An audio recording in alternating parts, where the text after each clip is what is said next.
நான் என் சரீரத்துக்கு முக்கியத்துவம் கொடுப்பதற்கும் பரிசுத்த ஆவியானவர் என் சரீரத்துக்கு முக்கியத்துவம் கொடுப்பதற்கும் நிறைய வித்தியாசம் இருக்குது.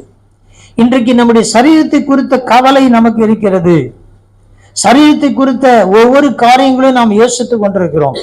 சரீரத்தை குறித்து கவலைப்படாதீங்க அப்படின்னு ஆண்டவர் சொன்னா கூட நாம கவலைப்படாம இருக்க முடியல. ஏன்? எனக்கு பிரச்சனை, எனக்கு தேவை, எனக்கு கஷ்டம், எப்படி இருக்கிறது நிலைமையில் இருக்கிறோம். ஆனால் இந்த கவலையை நம்மிடத்திலிருந்து எடுத்து விடும்படி பரிசுத்த ஆவியானவர் நமக்கு கொடுக்கப்பட்டிருக்கிறார். நம்முடைய சரீரத்தை குறித்து அவர் கவலைப்படுறார். எனக்கு ஒரு மொழிபெயர்ப்பு ரொம்ப பிடிக்கும். அதுல என்ன போட்டிருக்குதுன்னா, உங்களுக்காக அவர் கவலை கொள்ளுகிறபடியால் உங்கள் கவலை எல்லாம் அவர் மேல் வைத்து விடுங்கள். அவர் ஒரு மொழிபெயர்ப்பு என்ன போட்டதுன்னா, அவர் உங்களுக்கு எப்படி இருக்கிறாரு தெரியாத பேதர் எழுதுறார், அவர் உங்களை விசாரிக்கிறாரானபடியா. ஆனா இந்த மொழிபெயர்ப்பு என்ன போட்டதுன்னா, அவர் உங்களுக்கு கவலை கொள்ளுகிறபடியால். ஆண்டவர் கவலைப்படுறார், அவருக்காக கவலைப்படல, நமக்காக கவலைப்படுகிறார். அப்ப நம்முடைய சரீரத்தை குறித்த கவலை நமக்கு இருக்கக்கூடாது என்பதற்காக பரிசுத்த ஆவியானவர் நம்முடைய சரீரத்தை குறித்து என்ன செய்யறாரு? பொறுப்புள்ளவரா இருக்கிறார். நம்முடைய சரீரத்தை அதனால்தான் அவர் அவருடைய ஆலயமாய் மாற்றியிருக்கிறார். நாம் அவருடைய ஆலயமா இருக்கிறோம். எப்படி பரிசுத்த ஆவியானவர் நம்முடைய சரீரத்தை மாற்ற முடியும்? நம்முடைய சரீரத்தை குறித்து அவர் எப்படி வைத்திருக்க விரும்புகிறார், நம்முடைய சரீரம் எப்படி இருக்க வேண்டும் என்று பரிசுத்த ஆவியானவர் விரும்புகிறாரோ அப்படி வைக்கும்போது நம்முடைய சரீரம் பரிசுத்தமாகும். நம்முடைய சரீரம் பரிசுத்தமா இருக்கணுமா? ஏன் பரிசுத்தமா இருக்கணும்? பிதாவின் சன்னிதானத்தில் நிற்கும் போது நம்முடைய சரீரம் பரிசுத்தமா இருக்க வேண்டும். இந்த பரிசுத்தமா இருப்பதற்காக நம்முடைய சரீர முயற்சினாலே நம்முடைய சரீரத்தை பரிசுத்தமாக்கி கொள்ள முடியாது. அப்ப நம்முடைய சரீரத்தை நாம் பரிசுத்தமாக்க வேண்டுமேயானால் கட்டாயம் ஆகணும். அதற்கு பரிசுத்த ஆவியானவர் மாத்திரமே செய்ய முடியும், உதவி செய்கிறார். இதை நாம் மனப்பூர்வமாய் விசுவாசத்தோடு கூட ஏற்றுக்கொள்ளணும். என்ன ஏற்றுக்கொள்ளணும்? என் சரீரம் பரிசுத்தமாக வேண்டும், என் சரீரத்தை பரிசுத்த ஆவியானவர் தான் பரிசுத்தமாக்க முடியும். இதை நீங்க ஏற்றுக்கொள்ளும் பொழுது உங்க வாழ்க்கை எப்போதும் பரிசுத்தமா இருக்கும். ஹல்லேலூயா. நீங்க அந்த பரிசுத்தத்தினால் வருகிற மகிழ்ச்சியை அனுபவிக்க முடியும். இந்த பரிசுத்தம் இருக்கிறதை நீங்கள் உணர முடியும். பரிசுத்தம் இல்லாதையும் உணர முடியும், பரிசுத்தம் இருக்கிறதையும் உணர முடியும். இதை புரிந்து கொள்ளணும். பரிசுத்தம் இல்லாமலும் பரிசுத்தம் இருக்கிறது போல நடிக்கிறவங்க நான் பாத்துக்கிறேன். ஒன்னும் உள்ள இருக்காது, ஆனா பரிசுத்தவான்களை போல நடிக்கிறவங்க இருக்கிறான்.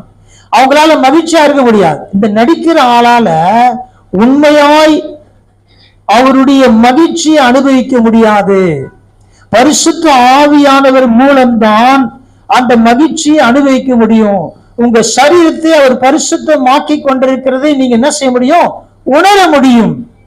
அப்ப எப்படி நம்முடைய சரீரம் எப்படிப்பட்டது என்பதையும் பரிசுத்த ஆவியானவர் நம்முடைய சரீரத்தை எப்படி பரிசுத்தமாக்குகிறார் என்பதை பற்றி நாம் என்ன செய்ய போறோம்? பார்க்க போகிறோம். தேவன் விரும்புகிறார் நம்முடைய சரீரத்தின் ஒவ்வொரு அவயவங்களும் பரிசுத்தமா இருக்க வேண்டும் என்று தேவன் விரும்புகிறார். ஏனென்றால் இந்த அவயம் அல்லது இந்த சரீரம் கிறிஸ்துவனுடையதா இருக்கு என்று வேதம் சொல்லுகிறது. சபைக்கு அவர்தான் தலையா இருக்கிறார்.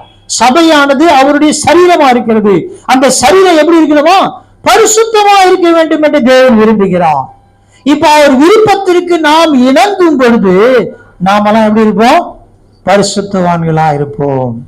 மகிழ்ச்சியா இருக்குதா? பரிசுத்தவானா இருக்கணும்னு மகிழ்ச்சியா இருக்கிறலாம் ஒரு அல்ல சொல்லுவாங்க. ஆமே. நம்முடைய வாழ்க்கையின் பரிசுத்தத்திற்காக நாம் சரீர பிரகாரமாக எந்த முயற்சி எடுத்தாலும் முடியாது. ஏன்னா அதற்காக தான் பரிசுத்த ஆவியானவர் கொடுக்கப்பட்டிருக்கிறார். போகும்போது திடீர்னு காற்று பயங்கரமா அடிக்குது, கடல் கொந்தளிக்குது, பயங்கரமா இருக்குது. இவங்க எல்லாரும் பயப்படுறாங்க. பயந்து போய் இயேசு கிறிஸ்து நல்லா தூங்கினார், போய் எழுப்புறாங்க. அவர் ஏஞ்சி உங்க விசுவாசம் எங்கன்னு கேட்கிறார். கேட்டு அதட்டி அமைதி ஆகிட்டார். இது இது போல சூழ் நம்ம போகும்பொழுது நாம ரெண்டு காரியம் செய்யலாம். நீங்க சொல்லலாம், உங்க வாழ்க்கையில பிரச்சனைகள் போராட்டம் வரும்போது அதை பார்த்து சொல்லலாம், இயேசு கிறிஸ்து இங்க படுத்துன்னு இருக்கிறாரு, அமைதியாயிரு. இயேசு எனக்குள்ள இருக்கிறாரு, சும்மா இப்படி பண்ணாது, அமைதியாருன்னு சொல்லலாம். இன்னொன்னு சொல்லலாம், நீ என்ன செஞ்சாலும் எனக்கு கவலை கிடையாது, எப்படியோ என்னை ஆண்டவர் என்ன பண்ணுவாரு, அந்த கரையில போய் சேர்த்துருவாருன்னு சொல்லி நீங்க ஒரு தலையை எடுத்துட்டு வந்து இயேசுவுக்கு பக்கத்துல போட்டு தூங்கலாம். ஏதாவது ஒண்ணு செய்த ஒண்ணு, இயேசு இருக்கிறார் அமைதியாருன்னு சொல்லுங்க. சொல்ல முடியலையா, பரவாயில்ல, எனக்கு கவலை கிடையாது, நீ இப்படியே இருந்தாலும் என்னை அக்கறையில கொண்டு போய் இயேசு சேர்க்க முடியும். நான் என்ன செய்ய போறேன், ஒரு தலையினை போட்டு அவர் பக்கத்திலே படுத்துக்கிறேன், படுத்துங்க. கொந்தளிச்சாலும் கவலை கிடையாது, இயேசு இருக்கிறார்ல. காட்டு அடங்க மாட்டேங்குது, கவலை இல்லை, இயேசு இருக்கிறார்ல. எனக்கு அநேக பிரச்சனை வருது, இயேசு இருக்கிறாரு. அப்போ அப்படின்னு இருந்தீங்கன்னா உங்க பிரச்சனை உங்களை ஒன்றும் செய்ய முடியாது. ஹல்லேலூயா. இதுதான் அவர்கிட்ட பேசியிருந்தேன் இன்னத்து. அப்போ நம்முடைய வாழ்க்கையில இந்த மாம்சம், இந்த பரிசுத்தம் இருக்குமே ஆனால் பிரச்சனை இல்லை. இப்ப இந்த சரீரத்தை அவர் பரிசுத்தமாய் காத்துக்கொள்வதற்கு உதவி செய்கிறார். இங்க என்ன, இங்க இந்த விஷயத்தை பார்த்து 5ஆம் வசனம் வாசிங்க. அநேகராகிய நாமும் கிறிஸ்துவுக்குள் ஒரே சரீரமாய் இருக்க ஒருவருக்கொருவர் அவயவங்களாய் இருக்கிறோம். ஆமா, நாம எல்லாரும் அநேகரா இருந்தாலும் கூட நாம் எல்லாரும் ஒன்றா இருக்கிறோம். இப்ப ஒன்றா இருக்கும் போது இந்த சரீரத்தை இயேசு கிறிஸ்து எப்படி பார்க்கிறாரு, ஒரே சரீரம். இப்ப நாமெல்லாம் இதுவரைக்கும் இப்பதான் ஒரு சரீரம், ஆராதனை முடிஞ்ச பிறகு எல்லாம் அவயவங்கள் தனித்தனியா போயிடும். திரும்ப ஒன்று கூடும்போது நாம் ஒரே சரீரமா இருக்கிறோம். இந்த அப்ப கிறிஸ்து தன்னுடைய சரீரம் எப்படி இருக்க வேண்டும் என்று விரும்புகிறார். நீ யோசிச்சு பார்த்தீங்களா? இயேசு கிறிஸ்து என்னுடைய சரீரம் எப்படி இருக்க வேண்டும் என்று அவர் விரும்புகிறாரோ அந்த விருப்பம் ஒவ்வொரு அவயவங்களுக்குள்ள இருக்க வேண்டும், ஒவ்வொரு நபருக்குள்ள இருக்கணும். எனக்கு வேணும் ஆண்டவரே, நீங்க சரீரமாக எங்களை பரிசுத்தமா இருக்கணும்னு விரும்புறீங்க ஆண்டவரே. என் வாயின் வார்த்தை எனக்கு எப்படி இருக்கணும், சரியா இருக்கணும். தாவீது ஜெபம் பண்றார், என் வாயின் வார்த்தை என் இருதயத்தின் தியானம் உம்முடைய சமூகத்தில் பிரீதியாயினா என்ன தெரியுமா, ஏற்றுக்கொள்ளப்படத்தக்கதா இருக்கணும், அங்கீகரிக்கப்படத்தக்கதா. அக்செப்ட் என்றார், ஏற்றுக்கொள்ளப்படணும், அங்கீகரிக்கப்படணும். நம்முடைய வார்த்தை எல்லாமே போன வாரம் பேசின எல்லா வார்த்தைகளும் தேவனுடைய சமூகத்துல அங்கீகரிக்கப்படுமா அப்படின்னு கேட்டா ஆமான்னு சொல்ல முடியுதா? யோசிச்சு பாருங்க. இல்ல, எவ்வளவு தேவையில்லாத பேசணும், எவ்வளவு குறை சொன்னோம், மற்றவங்களை எவ்வளவு குற்றப்படுத்தி பேசணும், எவ்வளவு கோல் சொல்லியிருக்கிறோம், எவ்வளவு கலகத்தை மூட்டிக்கிறோம், இன்னொன்னுமா பண்றோம், எல்லாம் பண்றோம். பண்ணிட்டு இங்க வந்த ஒண்ணுமே அல்ல இல்லையா, சோத்திரம் சொல்லணும். அதே வாய் தான் கர்த்தருக்கு சோத்திரம், அதே வாய் வெளியே போய் ஆத்திரமா பேசுது. ஏன் அந்த பிரச்சனை? பரிசுத்த ஆவியானவர் அந்த மாம்சத்துக்குள் இருக்கிற காரியங்களை அழிப்பதற்கு இடம் கொடுக்கிற. அப்படி இடம் கொடுத்திருந்தா வருமா, உள்ள இருந்து வராது. ஒவ்வொரு நாள் ஜெபம், அதிகாலை ஏஞ்சு என் வாயின் வார்த்தை என் இருதயம் தியானம் சமூகத்துல பிரீதியா இருக்கணும் ஆண்டவரே. ஒரு சமூகத்தை கேட்க நிச்சயமா செய்ய அவர் உண்மையில்லவரா இருக்கிறார், அதை விரும்புகிற தேவனா இருக்கிறார். அவருடைய சரீரம் எப்படி இருக்குது, எல்லா அவயவங்களும் இசைந்து பரிசுத்தத்திற்காக வாழ வேண்டும். எல்லா அவயவங்களும் ஒவ்வொருத்தருக்குள்ள அந்த வாஞ்சை என்ன செய்யணும், இருக்க வேண்டும். யாக்கோபு 2:26, யாக்கோபு 2:20. ஆவி இல்லாத சரீரம் செத்ததா இருக்கிறது போல கிரியைகள் இல்லாத விசுவாசமும் செத்ததா இருக்கிறது.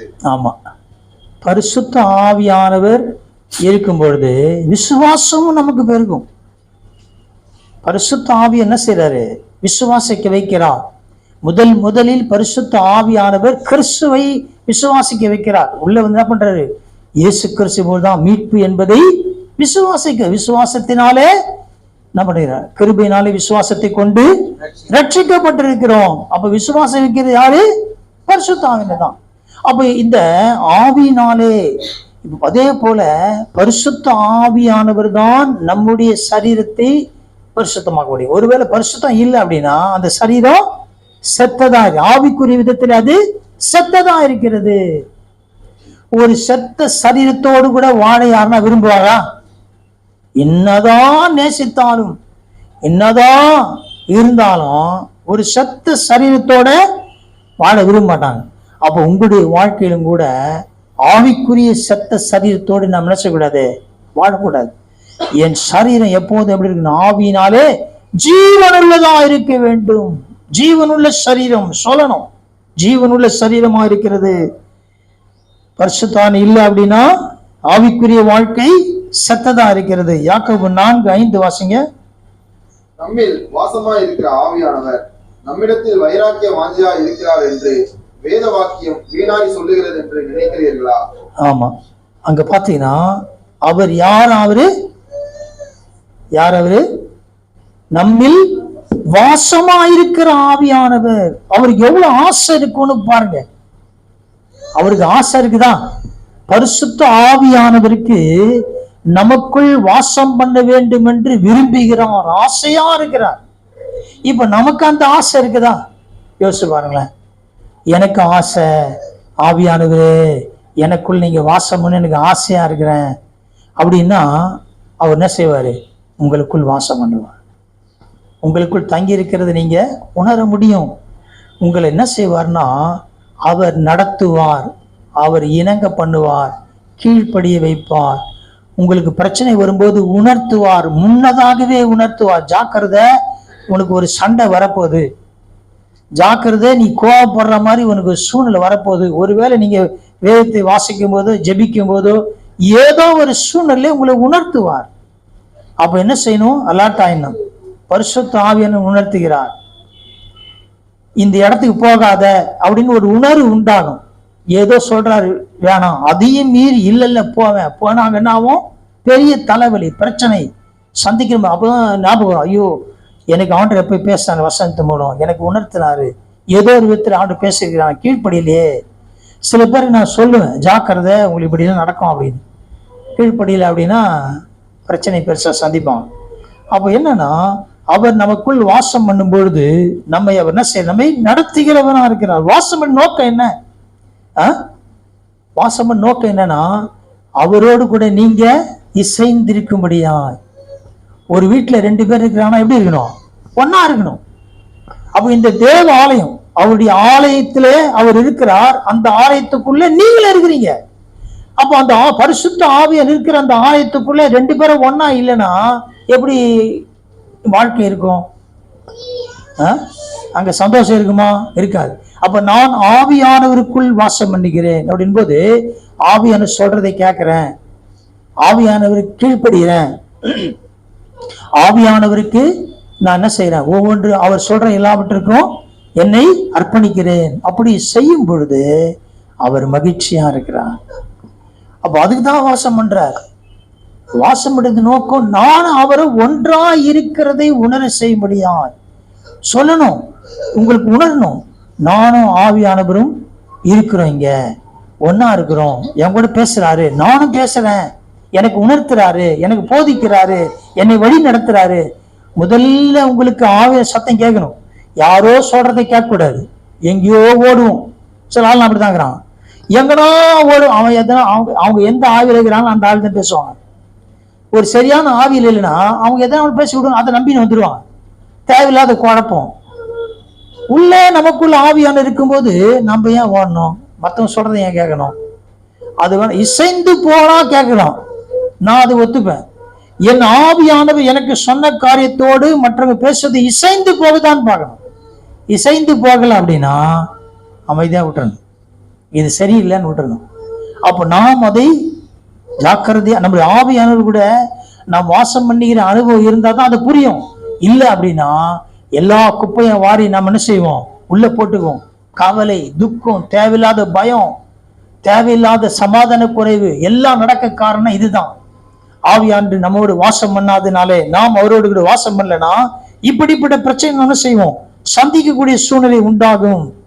இப்ப நான் அதுல ஒரு வார்த்தை சொல்றார், அவர் எப்படி இருக்கிறார்னா வைராக்கிய வாஞ்சி உள்ளவரா இருக்கிறார், வீணா சொல்லல அப்படின்றார். யாக்கோபு 4-ம் அதிகாரம் 10ஆம் வசனம் 4:10. கர்த்தருக்கு முன்பாக தாழ்மைப்படுங்கள், அப்பொழுது அவர் உங்களை உயர்த்துவார். ஆமா, அவர் உங்களை உயர்த்துவார். எப்படி உயர்த்துவார் அப்படின்னா உங்களுக்கு எல்லாருக்கும் என்ன ஞாபகம் வரும்? உயர்த்துவார்னா நம்ம எதை யோசிப்போம்? 4 அடியில இருந்து 5 அடி ஆக்குவார். 5 அடி இருக்கிறாள்லாம் 6 அடி ஆக்கிடுவார். 6 அடி இருந்தா 7 அடி ஆக்கிடுவார். இப்படி இருந்தா அப்படி, அதான் உயர்த்துவார். உடனே அதான் அப்படியே நம்ம கேட்டு அப்படியே பழகிட்டோம். ஆனா அவர் எதில் உயர்த்தும்படி விரும்புகிறார், அதுதான் கேட்கணும். ஆண்டவரே, என்னை எதிலே நீங்க உயர்த்தும்படி விரும்புறீங்க அப்படின்னு நாம் எல்லாத்தையும் சரீரத்துக்குரிய காரியங்களை குறித்து யோசித்து பழகிட்டோம். ஆனா இங்கே அவர் எதில் உயர்த்தும்படி விரும்புகிறார். எதில் உயர்த்த விரும்ப தெரியுமா? தாழ்மையில் உயர்த்தும்படி விரும்புகிறார், பரிசுத்தத்தில் உயர்த்தும்படி விரும்புகிறார், அவருடைய கிருபையில் உயர்த்தும்படி விரும்புகிறார், அவருடைய பிரசனத்தில் வாழ அதை உயர்த்தும்படி விரும்புகிறார். இதையா நாம் யோசிக்க மாட்டோம்? ஆண்டவரே, என்னை உயர்த்துங்க தாழ்மையில், என்னை உயர்த்துங்க உங்க கிருபையின் ஆவியில், உங்க பலத்தில், உங்க பிரசனத்தில், உங்களுக்கான கிரியைகளை என்னை உயர்த்துங்க, உங்களுக்கு உண்மையில் இருக்கிறது என்னை உயர்த்துங்க ஆவியானவரே, உங்களுக்கு சாட்சியா இருக்குதே உயர்த்துங்க. என்னைக்காவது இது யோசிச்சு பார்த்துருக்கிறோமா? உயர்த்துவார்னா இப்ப இவ்வளவு சம்பளம் வாங்குறேன், இப்ப அவ்வளவு வாங்க போறேன், அதான் உயர்வு. இப்ப வசதி இருக்குது, இதை விட ஒரு வசதி மேல போறேன், அதான் உயர்த்துது. ஆவிக்குரிய காரணி குறித்து சிந்திக்க நாம் என்ன செய்தோம்? மறந்து விட்டோம். இங்க தொடர்ந்து பார்க்கலாம். இந்த மாம்சத்தை குறித்து சொல்ற 5ஆம் அதிகாரத்துல 5ஆம் அதிகாரம் 3ஆம் வசனம் 5:3. இந்த மாம்சத்தை குறித்த நிலை என்ன என்பதை நாம் புரிந்து கொள்ள வேண்டும். உங்கள் பொன்னும் வெள்ளியும் துருப்பிடித்தது, அவைகளில் உள்ள துரு உங்களுக்கு விரோதமாக சாட்சியா இருந்து அக்னியை போல உங்கள் மாம்சத்தை தின்னும். கடைசி நாட்களிலே பொக்கிஷத்தை சேர்த்தீர்கள். இந்த மாம்சத்தை என்ன செய்யுமா? தின்னும். எது தின்னுது? பொன்னும் வெள்ளியும் சாப்பிட்றன்ற. பயங்கரமா இருக்கு கேட்கறதுக்கு. யாருடைய மாம்சத்தையும், யாருடைய வெள்ளியும் பொண்ணு யாருடைய மாம்சத்தை தின்னும் என்பதை குறித்து மேகந்து சொல்லினே வராரு. அதனால என்னுடைய மாம்சத்தை தின்றதில்ல, என் மாம்சம் மறுரூபமாக வேண்டும், என் சரீரம் மறுரூபமாகும்படியாய் பரிசுத்த ஆவியானுக்கு ஒப்பு கொடுக்க வேண்டும் ஒவ்வொரு நாள். ஆண்டவரே, அதுக்கு தான் என்ன வச்சுக்கிறீங்க ஆண்டவரே. இப்ப நான் இந்த மாம்சமானது எப்போதும் உலகத்துக்குரிய காரியங்களை நேசிக்கும், உலகத்துக்குரிய காரியங்களை தேடும். இவங்களும் அப்படி இருக்கிறான், நானும் என் சரீரத்தை இப்படி வச்சுக்கணும், சரீர அலங்காரங்கள், சரீரத்தை இதுதான் சொல்றாரு, எல்லாத்தையும் மாட்டிக்கிட்டு சொல்றாரு, இதெல்லாம் சொல்றாரு. இது என்ன செய்யுமா? ஒரு நாளிலே உங்க மாம்சத்தை தின்னுடும். ஆனால் பரிசுத்த ஆவியானவர் உங்கள் மாம்சத்தை மறுரூபமாக்குவான். உங்களுக்கு யாரு வேணும்ன்றத நீங்களே முடிவு பண்ணி யாக்கோபு சொல்ற. உங்க சரீரத்தை தின்ன வேண்டுமா? மறுரூபமாக வேண்டுமா? மறுரூபமாக வேண்டுமானால் அவருக்கு ஒப்பு கொடுக்கிறேன். ஆண்டவரே, பரிசுத்த ஆவியை என் சரீரத்துக்கு ஒப்பு கொடுத்துறேன், நீங்க என்ன நடத்துங்க, நீங்க தான் அப்படின்னு செய்யும் பொழுது ஒரு நாள் இந்த சரீரம் மறுரூபமடையும். மகிமையான சரீரத்தோடு அவரை நாம் என்ன செய்வோம்? சந்திப்போம். இப்போ நமக்கு நான் அடிக்கடி யோசிக்கிறேன், பிரசங்கிக்கும் போதெல்லாம் யோசிக்கிறேன், செய்தி எடுக்கணும் என்ன யோசிக்கிறேன்னா, இன்னும் எவ்வளவு காலம் இருக்கும் அப்படிதான் கேள்வி வருது. நாம் நம்மை துரிதமாய் சீக்கிரமாய் வேதத்துக்கு கீழ்ப்படிந்து நம்மை சரிப்படுத்தி கொள்ளக்கூடிய வாழ்க்கை இருக்கிறோம், அல்ல நேரத்தில் இருக்கிறோம். சீக்கிரமா ஒவ்வொரு வார்த்தையும் கேட்க கேட்க கேட்க கீழ்ப்படிந்து வேகமாய் நம்மை சரிப்படுத்திக் கொள்ள வேண்டிய காலகட்டத்தில் இருக்கிறோம் என்ற உணர்வு எனக்குள் அதிகமா இருக்குது. இனி காலம் இல்ல, கேட்கிற ஒவ்வொரு சத்தியத்துக்கும் என்ன செய்யணும்? உடனே கீழ்ப்படின. ஆண்டவரே இருக்கட்டும், நான் ஒரு 6 மாசம் கழிச்சு கீழ்படுறேன், இன்னும் 1 வருஷம் கழிச்சு கீழ்படுறேன், எனக்கு இப்பதான் 40 வயசு ஆகுது, ஒரு 50 வயசுல கீழ்படுறேன். அப்படி இல்லை, நாளைக்கு என்ன நடக்கும் தெரியாது. நான் கேட்கிற ஒவ்வொரு சத்தியத்துக்கு நான் உடனே கீழ்ப்படிய வேண்டும் என்ற சிந்தையோடு நாம் இருக்கும் பொழுது நம்முடைய சரீரத்தை குறித்து தேவன் அக்கறை உள்ளவரா இருக்கிறார், மாற்ற விரும்புகிறார். ஒரு வசனம் வாசிக்கலாம். ரோமர் 1ஆம் அதிகாரம் மத்தேயு 10:28 இயேசு கிறிஸ்து சொல்றார், இந்த சரீரத்தை குறித்து. மத்தேயு 10:28. ஆத்துமாவை கொல்ல வல்லவர்களாயிராமல் சரீரத்தை மாத்திரம் கொள்ளுகிறவர்களுக்கு நீங்கள் பயப்பட வேண்டாம். ஆத்துமாவையும் சரீரத்தையும் நரகத்திலே அழிக்க வல்லவருக்கே பயப்படுங்கள். இயேசு கிறிஸ்துவுக்கு தான் இந்த சரீரத்தை அழிக்கிறதுக்கு வல்லமை இருக்கிறது என்று சொல்லுகிறார். எனக்கு தான்ப்பா வல்லமை இருக்குது, நீ ஏன் பயப்படுற? பயப்படாத. இந்த சரீரத்தை குறித்த காரியத்தை குறித்து பயப்பட வேண்டிய அவசியம் கிடையாது. அப்ப ரெண்டு விஷயத்தை அங்க சொல்றாரு. ஒன்று, இந்த சரீரம் அழியும் என்று நரகத்துல போடுவேன் அப்படின்னு சொல்றாரு. அதே நேரத்துல நீ கவலைப்படாதன்னு சொல்றாரு. அப்ப பரிசுத்த ஆவி நமக்கு இருக்கும்போது நாம் சரீரத்தை குறித்து கவலைப்பட வேண்டிய அவசியம் கிடையாது. அதுக்காக அவரை எல்லாம் பார்த்து பாருன்னு குளிக்காம இருக்கக்கூடாது, சுத்தமா இருக்கணும், எல்லா காரியங்களும் செய்யணும், அது தேவையான எல்லாவற்றையும் செய்ய வேண்டும். இப்ப வாசிங்க ரோமர் 1:24. இது நிமித்தம் அவர்கள் தங்கள் இருதயத்தில் உள்ள இச்சைகளினாலே ஒருவரோடு ஒருவர் தங்கள் சரீரங்களை அவமானப்படுத்தத்தக்கதாக தேவன் அவர்களை அசுத்தத்திற்கு ஒப்பு கொடுத்தார். ஆமா, இப்ப நல்லா கவனிங்க. இந்த சரீரத்தை பரிசுத்த ஆவியானவருக்கு நாம் ஒப்பு கொடுக்கவில்லை என்றால் தேவன் என்ன செய்வாரு? அவ்வளவுதான், பயங்கரமா இருக்கும். அந்த அந்த பாவத்திற்கு, அசுத்தத்துக்கு, அருவருப்புக்கு, பிசாசுக்கு ஒப்பு கொடுக்கப்பட்டுச்சு அப்படின்னா அவ்வளவுதான் அது. அப்ப ஒவ்வொரு நாளும் நாம் நம்முடைய சரீரத்தை பரிசுத்த ஆவியானவருக்கு ஒப்பு கொடுக்கிறதுல கவனமா இருக்கணும். ஆண்டவரே, நான் எப்பவுமே உமக்கு ஒப்பு கொடுக்கப்பட்ட வாழ்க்கை வாழணும் ஆண்டவரே. 6 வாசிங்க, 6:6. நாம் இனி பாவத்துக்கு ஊழியம் செய்யாதபடிக்கு பாவ சரீரம் ஒழிந்து போகும் பொருட்டாக நம்முடைய பழைய மனுஷன் அவரோட கூட சிலுவையில் அறையப்பட்டது என்று அறிந்திருக்கிறோம். ஆமா, இப்ப இந்த பாவ மனுஷன் என்ன செய்யாதீங்க? ஊழியம் செய்யாதபடிக்கு என்ன சொல்றாரு? வாசிங்க தொடர்ந்து. நாம் இனி பாவத்துக்கு ஊழியம் செய்யாதபடிக்கு பாவ சரீரம் ஒழிந்து போகும் பொருட்டாக. அப்ப இந்த பாவ சரீரம் என்ன செய்யணும்? ஒழிந்து போக வேண்டும்.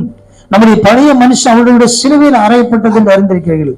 இந்த பாவ சரீரம், இது பாவ மனுஷன் என்ன செய்யணும்? ஒழிந்து போகணும் அப்படின்னா சிலுவையில் அறையப்படணும். இப்ப உயிரோடு இருக்கும்போது தான், நம்ம உயிரோடு இருக்கும்போதுதான் எல்லாவற்றையும் செய்ய முடியும். அப்புறம் பார்த்துக்கலாம், அப்புறம் என்ன நடக்க தெரியாது, அப்ப பார்த்துக்கலாம் அப்படின்னா அவ்வளவுதான், முடிஞ்சு போச்சு. இப்பொழுது நாம் இதை என்ன செய்யணுமா? இந்த பாவ மனுஷனை ஒழித்து விட வேண்டும். இந்த பாவ மனுஷனை ஒழித்து விட வேண்டும். அதை சிலுவிலே அறையணுன்ற, சிலுவிலே அறைந்து விட்டால் அது ஓடி போயிடும். சிலுவிலே அறையப்படுதல் என்றால் ஜீவ பலியாய் ஒப்பு கொடுக்கப்படுதல். ஜீவ பலியாய், ஆண்டவரே என் சரீரம் பலியா ஒப்பு கொடுத்த பிறகு அது இன்னொரு அர்த்தம் என்ன தெரியுமா? எனக்கு சொந்தம் இல்லைன்னு அர்த்தம். பலிபீடத்துல கொண்டு போய் கொடுத்துட்டீங்க அப்படின்னா இது எனக்கு சொந்தம் இல்லை, அது தேவனுக்கு சொந்தம் ஆயிடுச்சு. அப்ப நம்முடைய மாம்சத்தை ஜீவ பலியாய் ஒப்பு கொடுக்கும் பொழுது இதை வச்சு நான் எதனா செய்ய முடியுமானா செய்யக்கூடாது. ஆண்டவரே, இது உங்களுக்கு ஒப்பு கொடுத்துட்டேன், இது உங்க சரீரம், நீங்க பாத்தீங்க, நான் இதை வச்சு நான் இப்படி பண்ணுவேன், நான் அதை செய்வேன், நான் அப்படின்னு அது ஒப்பு கொடுக்கப்படாதுன்னு அர்த்தம். பேசும்போதே கண்டுபிடிச்சிக்கலாம். இந்த சரீரம் தேவனுக்கு ஒப்பு கொடுக்கப்பட்டிருக்குதா இல்லையான்னு ஒருத்தர் பேசும்போதே தெரிஞ்சிடும். அப்போ இதை நாம் ஒப்பு கொடுக்கிற அப்படின்னா என்ன நடக்கும்ன்றதையும் சொல்றேன். வேற ஆளுக்கு ஒப்பு கொடுத்துருவேன்ற. நீங்க சிலுவையில யாரையும் ஒப்பு கொடுக்கல அப்படின்னா இயேசு கிறிஸ்து சொல்றார், நான் வேற விஷயத்துக்கு ஒப்பு கொடுத்துருவேன், ஜாக்கிரதை. இப்ப நாம் கண்களை மூடி ஒரு நிமிஷம் ஜெபிப்போம்.